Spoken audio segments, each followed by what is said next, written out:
Sports Now. I'm Dawn Mitchell. Tonight, we are putting a final bow on the Minnesota Aurora amazing season. You will remember these women. I feature them throughout the season. We're going to welcome them now to the show. We're going to start right next to me. Goalkeeper, right? We always say goalkeeper in soccer. Goalkeeper Taylor Kane, and we have two midfielders. So we left out the forwards again this time, right? We have Jelena, Zbiljic, and we have Mariah, Nguyen. You guys, thank you so much for joining me today. And I know the season did not end how you want, so let's get that out of the way. But it was a fantastic, amazing year. Have you had a chance to let that part settle in? Yeah, I think we're all super proud of how the season went. Obviously, we would have loved to be playing in the final and in the semifinals, but we accomplished a lot this season, and we're just super proud of it. How sad was it?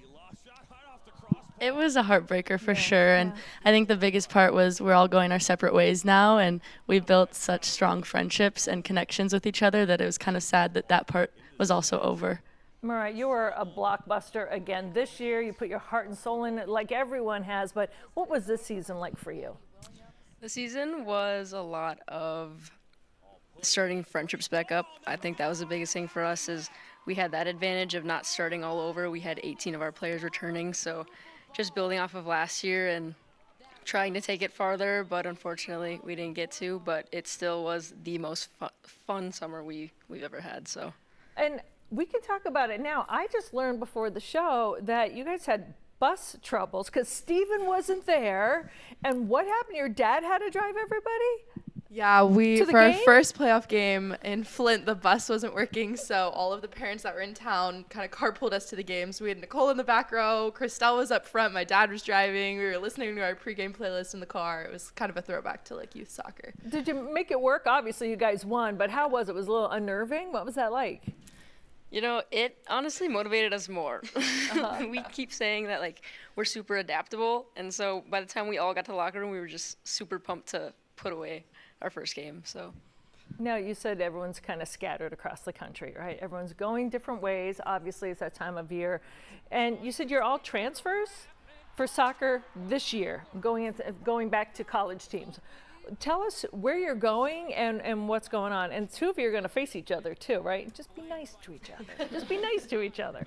Where are you going? I go to the University of Iowa, so I started there over Christmas. So this will be my first Big Ten season. And you're going to face Jelena. We play against Jelena. The Gophers, right? The Gophers, yeah.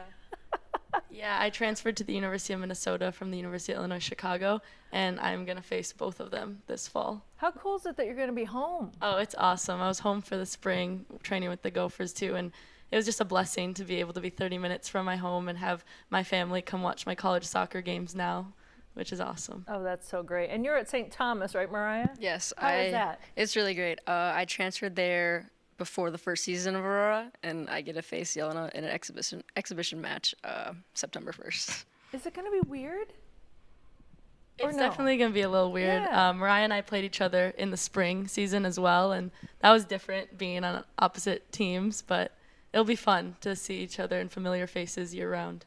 You know, it's kind of strange. Some really close friends that always play on a team, then they face each other. They know their tricks, right? And they also know sometimes you can be like, pass it here. Right? And then you automatically do, and you're like, it's the other team. Are you worried about that?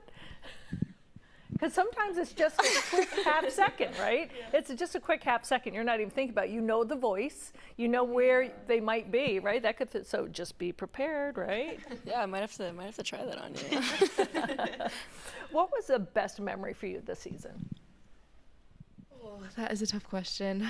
I think just getting to watch the crowd come back game after game was really powerful from last season to this season. Having that amount of fan support just brought the smile back to my face and all of the team's face. Just seeing the community support wasn't a specific memory, but just a happy moment. Just a big, huge one. Yeah. Right?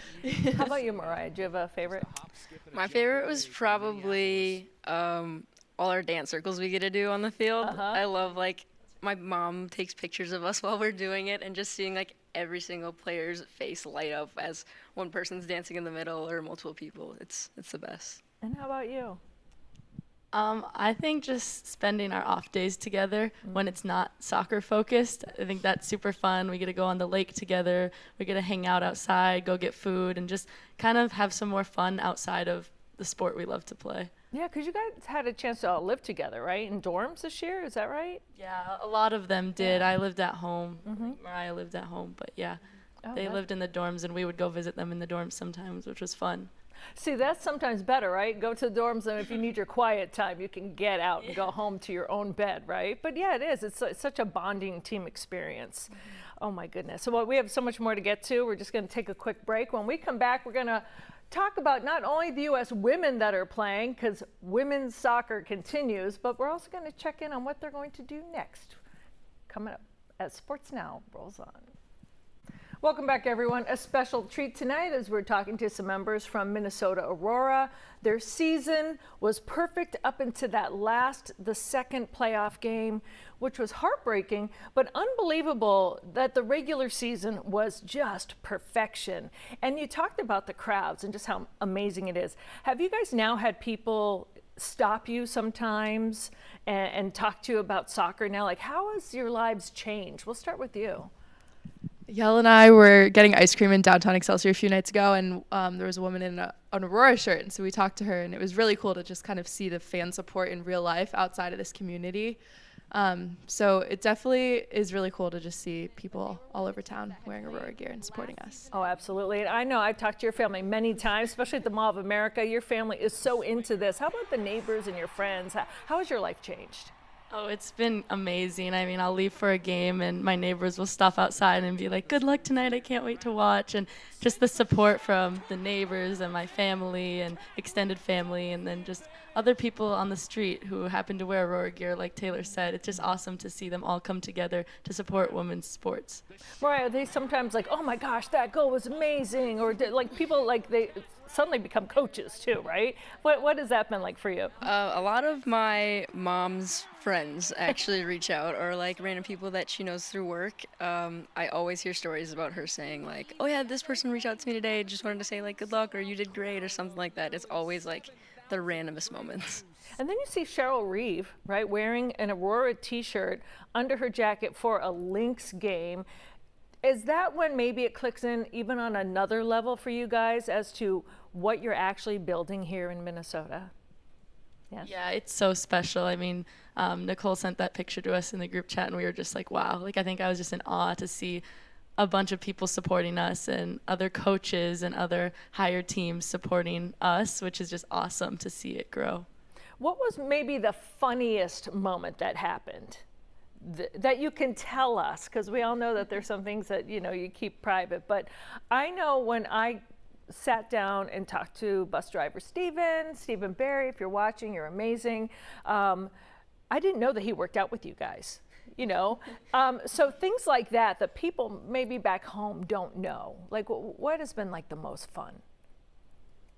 Anyone? I think when we won our last regular season game in Milwaukee, when we were on the bus dancing right before we got ice cream, and it was so fun to see like Brenna, our media person, going up and down the rows with people dancing up and down the rows, standing on chairs, hitting the ceiling. Like, we were just having a blast, and that was a memory to remember for sure. And now we have the U.S. women in the World Cup, which is coming up. You can watch it right here on Fox. There's also going to be a watch party at your field, TCO Stadium. I call it your field. The Vikings are giving it to them during soccer season.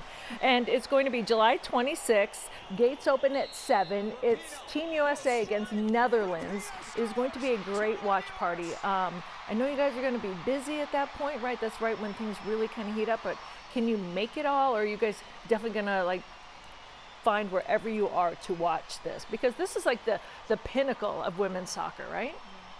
What are you going to do for it? I'm definitely going to try to be there. Are you going to be there? Yeah, try and be there as well, because we're both from Minnesota and we'll be here to do that. Yeah, just supporting it. What does it mean when you see the U.S. women do so well in a sport that you love? Like, who is the player maybe that you guys have looked up to not only fashion your game against, but to maybe be like? I think going old school, I always looked up to Mia Hamm, and she's just a big role model. And honestly, any girl on the team this year they all stand out in their own ways, and just watching them as a whole and as a unit, I'm going to be very excited. And seeing Megan Rapinoe as she's kind of ending her career, it's sad to see, but see what she can do this World Cup too. And how about you? I'd have to say Mallory Swanson, Yeah. but unfortunately she got hurt right before this, so I'm going to go with Lynn Williams. I love her energy on the field, and I'm excited to see what she can do. And how about you, Taylor? I definitely keep an eye on all of the goalies. Just get to see them in the NWSL games, and then just see what happens with the World Cup roster, see who gets playing time, just get to see how that dynamic works. It'll be good.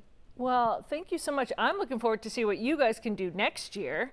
And I'm also going to keep an eye on how you guys are doing in college, because you are amazing. You're really lifting up this town, this whole state. So thank you so much for everything. And next year, all the way to the championship game and win. Definitely. And win. All right. Thanks so much. Thanks for coming out and joining us. So that is it. Minnesota Aurora, a beautiful teal, aqua. Is it teal? Well, we're going with teal. Teal colored bow on this amazing season. Thanks for joining us, everyone, tonight. We'll see you again.